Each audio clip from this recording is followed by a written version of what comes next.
નમસ્કાર, અમારી યુટ્યુબ ચેનલમાં આપનું હાર્દિક સ્વાગત છે। હવે તમારા લોકોની રીનીટની એક્ઝામ લેવાની હતી એના પેપરનું સોલ્યુશન છે એ આપણે અગાઉના વિડીયોમાં મૂકેલ છે। તો આજના વિડીયોમાં શેનો સમાવેશ કરવામાં આવ્યો છે કે તમારા લોકોનું પેપરનું લેવલ કેવું હતું અને ગુજરાતની અંદર ગવર્મેન્ટ મેડિકલ કોલેજની અંદર કેટલો એક્સપેક્ટેડ કટ ઓફ રહી શકે છે એની સંપૂર્ણ ચર્ચા કરતો છે વિડીયો બનાવવામાં આવ્યો છે। તો આ વિડીયોને શરૂથી લઈને અંત સુધી જરૂરથી જુઓ। હવે સૌથી પહેલી વસ્તુ કે તમારા લોકોનું જે રીનીટનું પેપર હતું એનું આપણે એનાલિસિસ જોઈ લઈએ। તો સૌથી પહેલાં આપણે લોકો ફિઝિક્સની વાત કરીએ તો અ બીટ ટફ ધેન નીટ 2025 એટલે કે તમારા લોકોનું જે નીટ 2025નું પેપર હતું એના કરતાં સેજ પેપર છે એ ટફ હતું। હવે જો ફિઝિક્સના ક્વેશ્ચન પણ તમે લોકોએ જોયા હશે કે ભાઈ ઘણા બધા લાંબા ક્વેશ્ચન હતા અને એ સોલ્વ કરવામાં ઘણા બધા વિદ્યાર્થીઓને ઘણો બધો સમય છે એ ચાલ્યો ગયો હતો। એટલે ફિઝિક્સનું પેપર છે તમે ટફ હતું એમ કહેવામાં પણ કોઈ પ્રકારનો વાંધો નથી। 25 કરતાં છે એ પેપર ટફ હતું। હવે કેમિસ્ટ્રી છે તો કેમિસ્ટ્રીના તમને ખબર છે કે 3 ભાગ પડે છે, એક તો ફિઝિકલ કેમિસ્ટ્રી, ઓર્ગેનિક કેમિસ્ટ્રી અને ઇનઓર્ગેનિક કેમિસ્ટ્રી। એમાં પણ ફિઝિકલ કેમિસ્ટ્રી હતું એ તમને થોડુંક ટફ છે એ દેખાણું છે। એના પછી ઓર્ગેનિક કેમિસ્ટ્રી છે અ બીટ ટફ એટલે કે જે તમારા લોકોનું નીટ 2025નું પેપર હતું એના કરતાં છે એ થોડું ઘણું છે એ ટફ દેખાણું હતું ઓર્ગેનિક કેમિસ્ટ્રી। જ્યારે આપણે ઇનઓર્ગેનિકની વાત કરીએ તો ઇનઓર્ગેનિક છે એ મોટાભાગના સ્ટુડન્ટ છે એ લોકોને મોડરેટ લાગ્યું છે અને બાયોલોજીની વાત કરીએ તો કમ્પેરેટિવ ઇઝી હતું પેપર। એટલે જુઓ 2025ની અંદર શું હતું કે માત્ર ને માત્ર ફિઝિક્સનું પેપર છે એ અઘરું હતું, પણ હવે 2026ની અંદર જ્યારે રીનીટની એક્ઝામ લેવાની ત્યારે ફિઝિક્સ પણ એ અઘરું લાગ્યું છે અને કેમિસ્ટ્રી છે એ પણ ઘણા બધા લોકોને અઘરું લાગ્યું છે। હવે જુઓ એક વસ્તુ ધ્યાનમાં રાખો, પેપર અઘરું હોય ને અને તમારું ખરાબ પેપર ગયું, માની લો કે તમે 2026ની જ્યારે 3 તારીખે એક્ઝામ આપી હતી ત્યારે તમારે લોકોને માની લો કે 600 માર્ક્સ થતા હોય અને હવે તમને લોકોને 500 માર્ક્સ થાય તો એ તમારા માર્ક ખરાબ ન કહેવાય।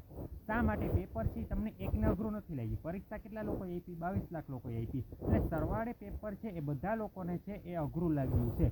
ક્લિયર થઈ ગયું? ખાલી તમને એકને જ અઘરું લાગ્યું અને બાકીના બધા વિદ્યાર્થીઓને સહેલું લાગ્યું છે એવું કંઈ નથી। પેપર છે એ ઘણા બધા લોકોને છે એ મોટાભાગના લોકોને અઘરું લાગ્યું છે, ઘણા બધા નહીં મોટાભાગના લોકોને પેપર છે એ ટફ લાગ્યું છે અને જેને લીધે તમારા લોકોનો જે કટ ઓફ છે એ કેવો જશે? ડાઉન જશે।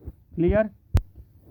હવે તમને લોકોને જણાવી દો કે નીટ કટ ઓફ છે તો એના વિશેના મહત્વના પરિબળો। ભાઈ કટ ઓફ છે એ ખાલી એક બાબત ઉપર આધાર ન રાખે તો કઈ બાબત ઉપર આધાર રાખે કે પરીક્ષા આપનાર વિદ્યાર્થીઓની કુલ સંખ્યા। જો વધારે વિદ્યાર્થી હોય તો વધારે સ્પર્ધા હોય અને વધારે ઊંચો કટ ઓફ હોય। પણ અત્યારે 22 લાખ લોકો છે એ લોકોને પણ પેપર કેવું લાગ્યું હતું? ટફ લાગ્યું હતું, એટલે આ પરિબળ પણ અસર કરશે। જો એની પહેલાંના વર્ષે છે 24 લાખ હતા પણ આ વખતે ઘટીને છે એ 22 લાખ થઈ ગયા, એટલે એ સ્ટુડન્ટમાં પણ તમને લોકોને ફેર પડે।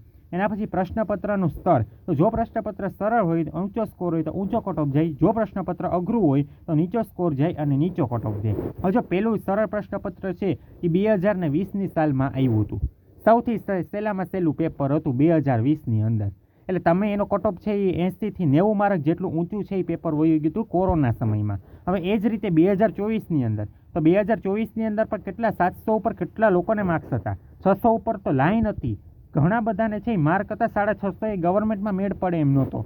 એની સરખામણીએ 2025ની અંદર શું થયું? 550 એ અટકી ગયું। એમાં ગુજરાતમાં તો 525 અટકેલું છે ગવર્મેન્ટ મેડિકલ કોલેજમાં, MBBS કોલેજમાં। પેપર છે એ 2025નું અઘરું કાઢ્યું હતું। હવે જ્યારે 3 તારીખનું પેપર કાઢ્યું એ મોડરેટ હતું, એટલે કે એમનો આપણે કટ ઓફ છે એ જો એ પેપર તમારે રહેત ને તો તમારું કટ ઓફ છે ને 620 અથવા 30 આજુબાજુ જાય। પણ હવે જે રીનીટનું પેપર કાઢ્યું છે એ લોકોએ અઘરું કાઢ્યું છે, એટલે તમારા લોકોનું પ્રશ્નપત્ર કેવું હતું? અઘરું હતું, જેના લીધે તમારો સ્કોર છે એના ઉપર અસર થશે ને તમારો કટ ઓફ કેવો જશે? નીચો જશે।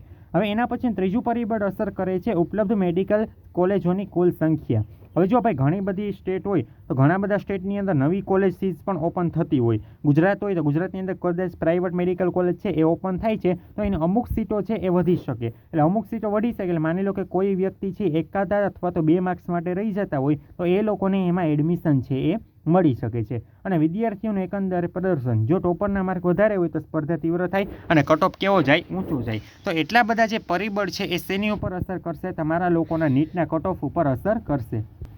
હવે વિડીયોમાં આગળ વધતા પહેલાં તમને લોકોને અમારા પેઇડ કાઉન્સેલિંગની માહિતી આપી દો તો તમારે લોકોને હવે રીનીટની એક્ઝામ પતી ગઈ છે, એટલે હવે એવું નથી કે બધું પતી ગયું છે। હવે તમારા લોકોનું એડમિશનની પ્રક્રિયા છે પરિણામ આવ્યા પછી તુરંત ચાલુ થશે અને એડમિશનની પ્રક્રિયા સહેલી નથી। ઘણી વખત શું થાય ભાઈ કોલેજ પસંદગીમાં નાની એવી ભૂલ થઈ જાય ને તો સાવ આખી કોલેજ ફરી જાય। અથવા તો એ કોલેજમાં ઓછી ફીમાં મળતું હોય તો પણ તમારે એ લોકોએ એ કોલેજમાં વધુ ફીમાં ભરવું પડે. એટલે તમારે છે ખાસ કરીને છે એ એડમિશન પ્રક્રિયામાં ખાસ ધ્યાન રાખવાનું છે. તો એના માટે તમે અમારા પેઇડ કાઉન્સેલિંગ છે એમાં તમે જોડાઈ શકો છો. હવે તમારે અમારા પેઇડ કાઉન્સેલિંગમાં જોડાવવું હોય તો શું કરવાનું છે, આ બંને મોબાઈલ નંબર આપેલા છે એ બંને મોબાઈલ નંબરમાંથી કોઈ એક નંબરમાં તમારે વોટ્સએપમાં મેસેજ કરીને અમારી પાસેથી પેઇડ કાઉન્સેલિંગની જાણકારી મેળવી લેવાની રહેશે તથા અમારી સાથે જો તમારે જોડાવવું હોય તો તમે જોડાઈ શકો છો. ક્લિયર થઈ ગયું? એમાં પણ તમને પ્રાઇઝમાં પણ ફેર છે. તમે પરીક્ષા પહેલાં જોડાવ તો પણ ફેર હશે અને પરીક્ષા પછી જોડાવ તો પણ પ્રાઇઝમાં ફેર હશે. ક્લિયર થઈ ગયું? તમારું જે પરિણામ આવ્યું ને એની પછી તમારે નીટનું જે પરિણામ આવે એની પહેલાં તમે જોડાવ તો પ્રાઇઝમાં થોડો ઘણો ફેર છે અને તમે નીટના પરિણામ પછી જોડાશો તો પણ પ્રાઇઝમાં ફેર હશે. જે લોકોને જોડાવવું હોય વહેલી તકે અમારી સાથે જોડાઈ શકે છે. હવે એના પછી આપણે આગળ વધીએ વિડીયોમાં કે તમારું એડમિશન છે એ કોના બેઝ ઉપર થશે. તો જો તમે લોકોને ઓલ ઇન્ડિયા કોટા અને ગુજરાત કોટા એટલે આપણે જે MEDADM ગુજરાતની વેબસાઇટ છે એની ઉપર પણ એડમિશન થાય છે અને ઓલ ઇન્ડિયા કોટા છે એની ઉપર પણ એડમિશન થાય છે. હવે એક વસ્તુ ધ્યાનમાં રાખો, હવે તમે એમ કહો કે ભાઈ માની લો કે કોઈ એક કોલેજ છે પર્ટિક્યુલર કોલેજ, હવે એની અંદર 520 માર્ક્સ અટકું છે. એટલે એનો મતલબ એવો નથી કે જેટલા વ્યક્તિઓને 520 આવી ગયા છે એ બધાને મળી ગયું હોય. તમારું એડમિશન છે એ સ્ટ્રિક્ટલી થઈને રેન્કના બેઝ ઉપર થશે. હવે જો ઓલ ઇન્ડિયા કોટામાં તમે ભાગ લેશો ને તો તમારા ઓલ ઇન્ડિયા કોટા છે એના આધારે એડમિશન થાય. હવે જો તમે અત્યાર સુધી નિશાળમાં ભણતા હો તો માની લો કે 2 વિદ્યાર્થીને સરખા માર્ક થતા હોય તો 2ને પહેલો નંબર આપતા, 2 વિદ્યાર્થીને સરખા માર્ક થતા હોય અથવા 10 વિદ્યાર્થીને સરખા માર્ક્સ થતા હોય તો 10 વિદ્યાર્થીને છે એ પહેલો નંબર આપતા. હવે નીટની અંદર એવું નહીં થાય. માની લો કે નીટની અંદર 720 માર્ક્સ છે એ 100 જણાને આવશે ને તો એમાં પણ બધાને 1થી લઈને 100ની અંદર જ રેન્ક હશે. ટૂંકમાં એક રેન્ક જે લોકો આપશે એ બીજા વિદ્યાર્થીને મળશે નહીં. તો તમે જો ઓલ ઇન્ડિયા કોટા એટલે કે MCCમાં ફોર્મ ભરશો તો તમારા લોકોનું એડમિશન છે એ ઓલ ઇન્ડિયા કોટાના બેઝ ઉપર થશે.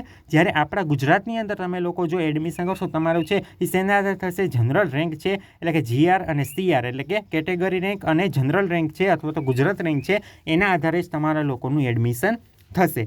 આ વસ્તુ પહેલાં ક્લિયર થઈ ગઈ.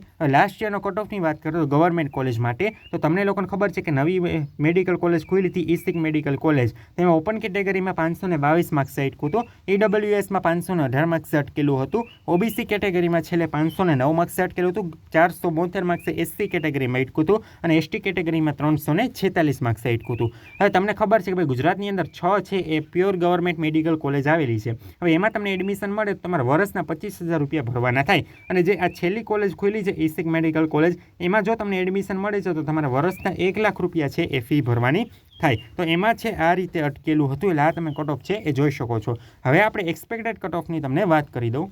અમે જેટલા સ્ટુડન્ટ છે એ બધાના રિવ્યૂ લીધા છે એના આધારે તમને કહી દઉં કે ઓપન કેટેગરીમાં આ વખતે છે ગવર્મેન્ટ MBBS કોલેજની અંદર અમારા એક્સપેક્ટેડ મુજબ જો આ છે એ અત્યારે અંદાજિત જ હોય, એવું નહીં કે તમારો આ જ કટ ઓફ અટકે. અમે અમારા મુજબ છે પ્રિડિક્શન કરેલું હોય, અન્ય વ્યક્તિ હોય તો એની રીતે પ્રિડિક્શન કરતા હોય. તો અમારા મત મુજબ છે ઓપન કેટેગરીની અંદર કેટલા માર્ક્સે અટકી શકે છે તો કે 525થી લઈને 532 સુધી છે તમને લોકોને ગવર્મેન્ટ MBBS કોલેજ છે ઓપન કેટેગરીમાં મળી શકે છે. આટલી પોસિબિલિટી છે અમને લોકોને દેખાય છે. હવે EWSની વાત કરી દઉં. EWS છે એમાં તમને લોકોને 520થી લઈને 525 સુધી માર્ક્સ હશે તો તમને ગવર્મેન્ટ MBBS કોલેજમાં છે એ મળવાની શક્યતા રહેશે. હવે OBC કેટેગરીની તમને વાત કરી દઉં તો OBC કેટેગરીમાં તમને લોકોને જો 512થી એટલે આમાં તમને અહીંયા દર્શાવી દઉં છું 512થી લઈને 518 સુધી હોય તો તમને લોકોને ગવર્મેન્ટ MBBS કોલેજ છે એમાં મળવાની શક્યતા રહી જાય છે. હવે SC કેટેગરી છે એમાં 475 માર્ક્સ છે એ આજુબાજુ અટકી શકે છે. 475થી 480 માર્ક્સ છે એ આજુબાજુ કટ ઓફ છે એ રહી શકે છે. અને આપણે ST કેટેગરીની વાત કરીએ તો એની અંદર છે એ 350થી લઈને 355 સુધી છે એ મેરિટ અટકી શકે છે. તો ક્લિયર થઈ ગયું? આ અમારો એક્સપેક્ટેડ કટ ઓફ છે. હજી આમાં છે એ ચેન્જીસ આવી શકે છે. ક્લિયર થઈ ગયું? એટલે આ અમારો અંદાજિત કટ ઓફ છે. હવે આના પછી જે નેક્સ્ટ વિડીયો આવશે એની અંદર ગુજરાતની અંદર આવેલી જીમર્સ મેડિકલ કોલેજ અને પ્રાઇવેટ મેડિકલ કોલેજમાં એક્સપેક્ટેડ કેટલો કટ ઓફ રહી શકે છે એની સંપૂર્ણ છે માહિતી આપવામાં આવશે. એટલે જો તમે ચેનલમાં નવા હોય તો ખાસ કરીને આ ચેનલ લાઇક કરો, શેર કરો, સબસ્ક્રાઇબ કરવાનું ના ભૂલતા. અને એડમિશન રિલેટેડ અપડેટ માટે તમારે અમારા વોટ્સએપ ચેનલ અથવા તો વોટ્સએપ ગ્રુપ બંનેમાં જોડાવું હોય તો બંનેની લિંક નીચે ડિસ્ક્રિપ્શનમાં આપેલી છે, ત્યાં જઈને જોડાઈ શકો છો. અને તમે અમારા છે પેઇડ કાઉન્સેલિંગમાં પણ જોડાઈ શકો છો. આ બંને નંબરમાંથી કોઈ પણ એક નંબરમાં તમારે મેસેજ કરીને પેઇડ કાઉન્સેલિંગની જાણકારી મેળવીને અમારી સાથે જોડાવવું હોય તો તમે લોકો જોડાઈ શકો છો.